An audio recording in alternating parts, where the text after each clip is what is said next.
After the colonies, the men and women of the three fighting services of Britain herself.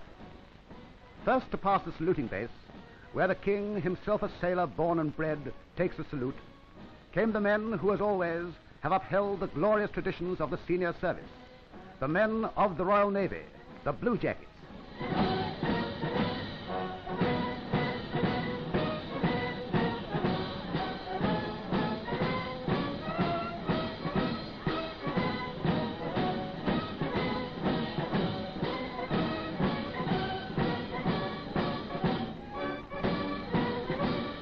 And marching with them, those others who also inherit all that is finest in our seafaring blood, the men of the Merchant Navy.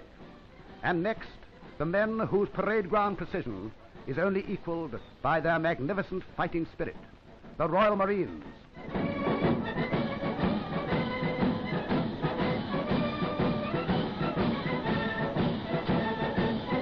Next, a detachment whose superb marching got a special cheer from the crowds all along the route, the Wrens.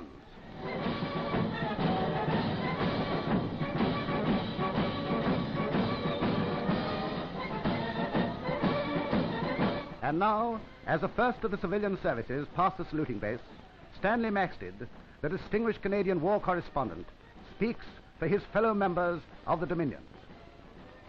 Yes, for those of us who'd seen Britain at war, this was a sight to evoke tribute from the heart.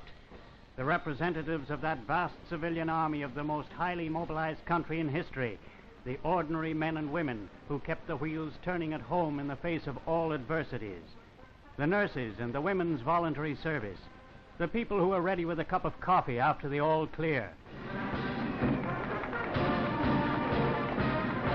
A rightly deserved round of cheers for the girls of the Land Army, who did great work for small recognition. And lastly, all those that we sometimes took for granted in the war years, the miners, the railwaymen, the factory workers, and above all, the British housewives, perhaps the greatest heroines of them all.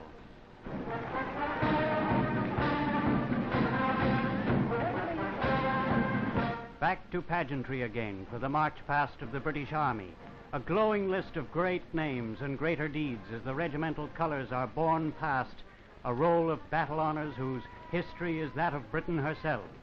The men of Dunkirk and Halfaya Pass, of Alamein and the jungles of Burma, of Italy and Arnhem, an immortal legion I was privileged to be with, whose fallen comrades march in ghostly column with them. The Royal Air Force, whose motto, per ardua ad astra, they carried high to victory. Not only the Battle of Britain pilots and the indomitable bomber crews, but the great army on the ground whose job it was to keep them flying. The grand girls of the WAF swing by with the precision of the Guards.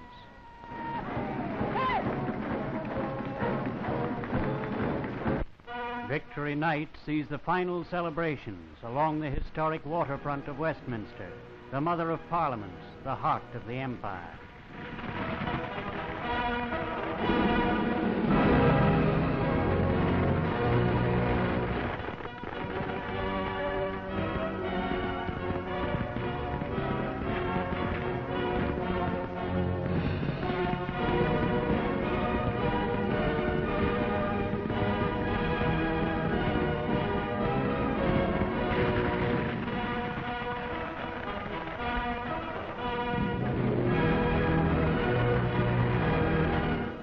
Amid the landmarks of the Citadel of Freedom, the most brilliant firework display in London's history floods old Father Thames and the night sky with the colorful lights of peace. And this ends a great day, a day belonging to the little man of the free peoples.